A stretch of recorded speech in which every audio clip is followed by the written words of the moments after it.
మీ business ఏదైనా మీ ఊర్లో promotion చేయాలంటే అది సుమన్ టీవీతోనే సాధ్యం. ఇప్పుడే సంప్రదించండి.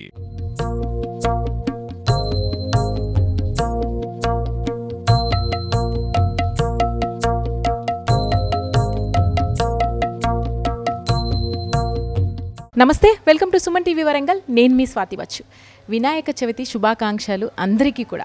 అయితే వినాయక నిమజ్జనం వరకు కూడా వినాయక ప్రతిమలను చూపించడమే కాకుండా వరంగల్లో వినూత్నంగా ఉండే వినాయకులను కూడా మీ ముందుకి ప్రతి సంవత్సరం తీసుకొస్తూ ఉంటాం. అందులో భాగంగా ఈరోజు ఆలయానికే వచ్చానండి. ఈ ఆలయం గొప్పతనం గురించి చెప్పాలంటే సాక్షాత్తు స్వామివారే భూమిలో నుంచి ప్రకాశవంతంగా మెరుస్తూ బయటికి వచ్చిన ఈ ఆలయంలో స్వామివారు అతి చిన్నగా ఉంటారనమాట. ఎక్కడ ఈ జిల్లాలలో ఎక్కడా కూడా మనం చూడము, ఈ రాష్ట్రాలలో కూడా ఎక్కడ చూడము మనము. అలాంటి విగ్రహము, చాలా అతి చిన్నమైన విగ్రహం ఇక్కడ ఉంటుందన్నమాట.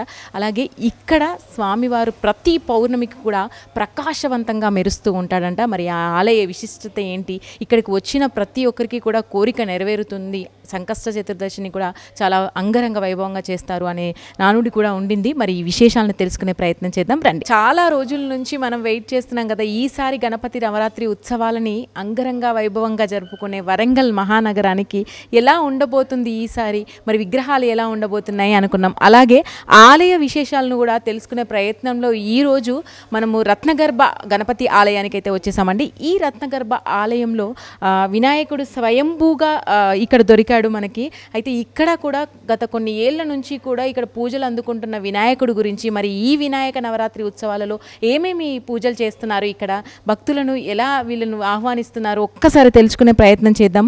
సో నమస్తే అండి. నమస్కారం అండి. సుమన్ టీవీ వరంగల్కి స్వాగతం. ధన్యవాదాలండి. స్వామి చెప్పండి, రత్నగర్భ గణపతి ఆలయం యొక్క విశిష్టత ఏంటి? స్వామివారు రత్నగర్భ గణపతి స్వామివారిగా వెలిసినారు. 1988 సంవత్సరంలో ఇక్కడ ఒక ఇల్లు నిర్మాణం చేద్దామనేటువంటి ఉద్దేశంలో తవ్వినప్పుడు స్వామివారు భూగర్భంలో ప్రకాశవంతులుగా దొరకడం జరిగింది. అందుకని స్వామివారు చిన్నగా ఉంటారు, గర్భంలో ఉండేటువంటి శిశువు ఏ విధంగా ఉంటారో స్వామివారు అదే విధంగా ఉంటారు, ప్రకాశవంతంగా ఉంటారు. కాబట్టి స్వామివారికి రత్నగర్భ గణపతి స్వామివారిగా నామకరణం చేయడం జరిగింది. దాని తర్వాత ఒక 2 సంవత్సరాల తర్వాత సుమారుగా 90-91 సంవత్సరంలో ఇక్కడ చిన్నగా ఆ గద్దె మాత్రమే, మిగతాది ఏం లేదు, కేవలం ఆ గద్దె మాత్రమే పెట్టి స్వామివారిని విగ్రహ ప్రతిష్టాపన చేయడం జరిగింది. అప్పటి నుంచి కూడా క్రమక్రమేణా కూడా స్వామివారి యొక్క విశిష్టతతోటి చాలామంది, అంటే దేశ విదేశాల నుంచి కూడా చాలామంది డోనర్లు ఈ దేవాలయానికి ఉన్నది. తర్వాత వాళ్ళందరూ ఇచ్చినటువంటి ద్రవ్యంతో ఈ దేవాలయాన్ని అంతా కూడా ఏర్పాటు చేయడము. అలాగే ముఖ్యంగా స్వామివారి ప్రతి నెల వచ్చేటువంటి సంకటహార చతుర్థి నాడు స్వామివారిని కనుక ఏ కోరికైనా సరే మనం కోరుకున్నట్టయితే ఆ సంకష్టి నుంచి 12 నెలలు, అంటే ప్రతి నెల సంవత్సరం పాటు ప్రతి నెల సంకష్టికి ఉపవాసం ఉండి స్వామివారికి కనుక పూజ కనుక చేసినట్టయితే తప్పకుండా 6 మాసాల లోపే వాళ్ళ కోరికలను నెరవేరి చాలామంది విదేశాలకు వెళ్ళడం జరిగింది. ముఖ్యంగా ఇక్కడికి ఎక్కువ వివాహం కోసము మరియు విదేశాలకి వెళ్ళడానికి చాలామంది కూడా ఇక్కడికి రావడం జరుగుతుంది. ప్రతి నెల సంకటహార చతుర్థి రోజు సుమారుగా 1000 నుంచి 2000 మంది ఇక్కడికి రావడము, మహాన్నదానం జరగడం కూడా జరుగుతుంది. దాంట్లో భాగంగానే ఈ సంవత్సరం, అంటే ప్రతి సంవత్సరం కూడా స్వామివారి యొక్క నవరాత్రులు చాలా అంగరంగ వైభవంగా జరుగుతాయి. ముఖ్యంగా 5 రోజుల పాటు మహాన్నదాన కార్యక్రమం నిర్వర్తించడం జరుగుతుంది. మొదటి రోజు నుంచి కూడా స్వామివారిని మొదటి రోజు నిజరూప దర్శనంగా, తర్వాత వరగణపతి, విద్యా గణపతి, అలాగే ఏదైతే 9 రకాల స్వామివారి రూపాలు ఉన్నాయో ఆ విధంగా రోజుకొక రూపంగా స్వామివారి అలంకరణ ఇత్యాది పూజా కార్యక్రమాలు ఉదయం 3:30 గంటలకి సుప్రభాత సేవతో ప్రారంభమయ్యి రాత్రి 9 గంటల వరకు కూడా స్వామివారికి ఏదో ఒక కార్యక్రమం జరుగుతుంటుంది.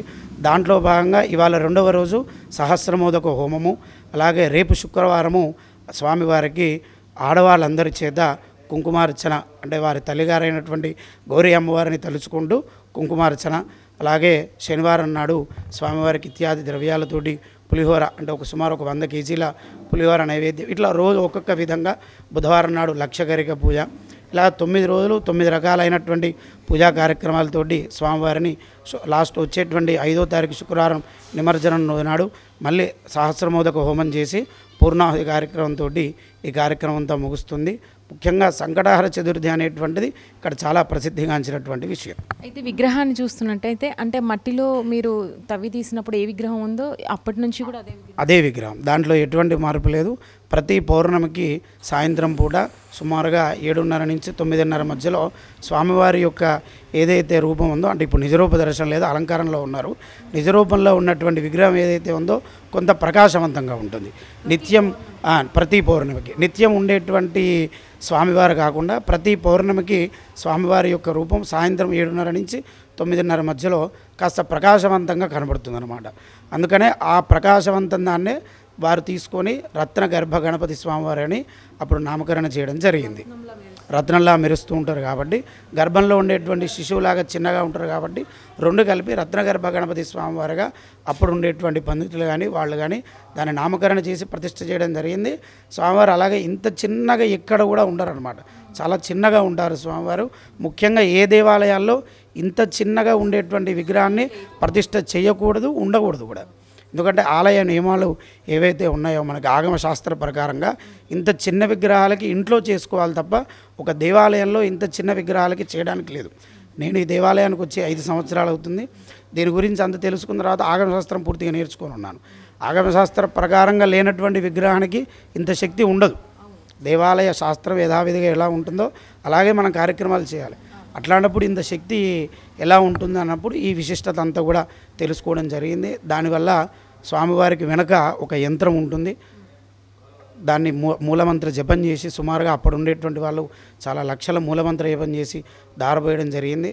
అది లోపలికి వెళ్ళి నాలాంటి వాళ్ళు అనుభూతి చెందాలి తప్ప బయట వాళ్ళందరూ స్వామివారిని చూడాలి తప్ప ఆ యంత్రానికి ఉండేటువంటి విశిష్టతే బహుశా నాకు తెలిసి ఇంత చిన్న విగ్రహానికి పూజ చేసినా కూడా భక్తులందరికీ కోరిక నెరవేరుతుందంటే బహుశా దాని యొక్క విశిష్టత అని నా అభిప్రాయం. ఎన్ని అడుగులు ఉంటుందండి స్వామివారి?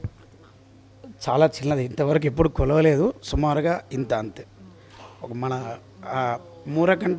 మూర కంటే సగం, అంతకంటే ఎక్కువ ఉండరు స్వామి. థ్యాంక్ యూ సో మచ్, చాలా బాగా వివరించారు, ధన్యవాదాలు అండి. ఆలయ విశిష్టం గురించి ఇక్కడ తెలుసుకున్నాం కదండి అయ్యగారిని అడిగి. అయితే ఈ రోజున 2వ రోజు వినాయకుడి నవరాత్రుల్లో 2వ రోజులో భాగంగా ఈరోజు సహస్ర మోదకాలు, అంటే స్వామివారికి ఎంతో ఇష్టమైన మోదకాలని మనము ఎప్పుడు కూడా సమర్పిస్తూ ఉంటాం కదా, అదే ఆ మోదకాలని 1000 మోదకాలని ఇక్కడ హోమంలో వేస్తూ హోమాన్ని జరిపిస్తున్నారు. మీరు లైవ్లో చూడొచ్చు, ఎంతోమంది దంపతులు ఇక్కడ చేసుకుంటున్నారు. అయితే ఈ ఆలయం విశిష్టత గురించి తెలుసుకున్న తర్వాత ప్రతి ఒక్కరూ కూడా ఇక్కడికి వస్తే బాగుంటుందనేదే సుమన్ టీవీ కోరిక, మా కోరిక. ఇక్కడికి వచ్చి స్వామివారిని దర్శనం చేసుకొని మీకు ఏ కోరిక ఉందో ఆ కోరికని స్వామివారి ముందు ఉంచితే కనుక ఖచ్చితంగా నెరవేరుతుంది అనేది ఇక్కడ భక్తుల ప్రగాఢ నమ్మకం. మీరు కూడా ఒక్కసారి ఓసిటీ దగ్గర ఉన్న రత్నగర్భ ఆలయానికి విచ్చేయండి.